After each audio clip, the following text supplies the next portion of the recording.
Kozhikode medical കോളേജിൽ ഇന്നലെ വളരെ അപൂർവമായൊരു ശസ്ത്രക്രിയ നടന്നു. 15-കാരിയുടെ ആമാശയത്തിൽ നിന്ന് 2 കിലോ മുടിക്കെട്ടാണ് ഈ ശസ്ത്രക്രിയയിലൂടെ പുറത്തെടുത്തത്. മെഡിക്കൽ കോളേജ് ആശുപത്രിയിൽ നിന്ന് മുഹമ്മദ് ഷംസീർ തയ്യാറാക്കിയ റിപ്പോർട്ട് കാണാം. നടത്തിയ ഡോക്ടർ നമ്മോടൊപ്പം ചേരുന്നുണ്ട്. എന്താണ് ഈ കേസിൽ ഉണ്ടായത്, എങ്ങനെയാണ് ഈ മുടിക്കെട്ട് വയറ്റിലെത്തിയത് തുടങ്ങിയ കാര്യങ്ങളൊക്കെ നമുക്ക് ചോദിച്ചറിയാം.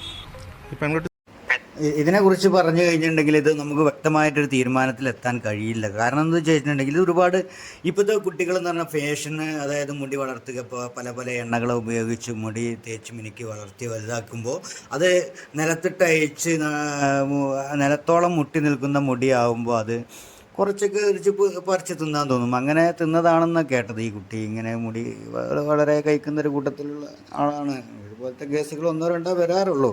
കാരണം ഇങ്ങനെ മുടി വളരാറില്ല. പല എണ്ണകളും നമ്മൾ കാശ് കൊടുത്ത് വാങ്ങുന്നുണ്ടെന്നെങ്കിലും ഇത്രയും പെൺകുട്ടികൾ എത്ര തേച്ച് മിനുക്കി ഉണ്ടാക്കിയിട്ടാലും മുടി വളരാറില്ല. പക്ഷേ ഈ കുട്ടിയുടെ കാര്യത്തിൽ മുടി അധികമായിട്ട് വളർന്നു.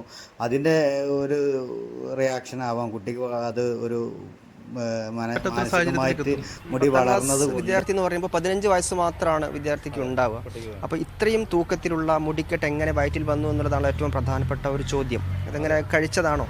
അതെ, അതായത് ഈ പെൺകുട്ടികളിലാണ് സാധാരണ ഇത് കണ്ടുവരാറുള്ളത്. കാരണം അധികം വിശപ്പില്ലായ്മ, ക്ഷീണം കമ്മി, ഇങ്ങനെ വരുന്ന പെൺകുട്ടികളിൽ സാധാരണയായിട്ട് ഇത് കാണാറുണ്ട്. കാരണം അവർക്ക് ഈ മറ്റൊന്നും ഭക്ഷിക്കാൻ കിട്ടിയില്ലെങ്കിൽ, അല്ലെങ്കിൽ വീട്ടുകാർ മറ്റൊന്നും ഭക്ഷണമായിട്ട് കുട്ടിക്ക് കൊടുക്കാതിരുന്ന് കഴിഞ്ഞാൽ അവർക്ക് കിട്ടുന്ന ഏക ആശ്രയം അവരുടെ ശരീരത്തിലുള്ള ഈ വളർന്ന് കൂന്തലിച്ച് നിൽക്കുന്ന ഈ മുടി കെടുത്ത് ഭക്ഷിക്കുക എന്നുള്ളതിനപ്പുറത്ത് അവർക്ക് ചിന്തിക്കാൻ പോലും വേറെ വഴികളില്ലാത്തത് കൊണ്ട് അവർ ചെയ്യുന്നതാണ്.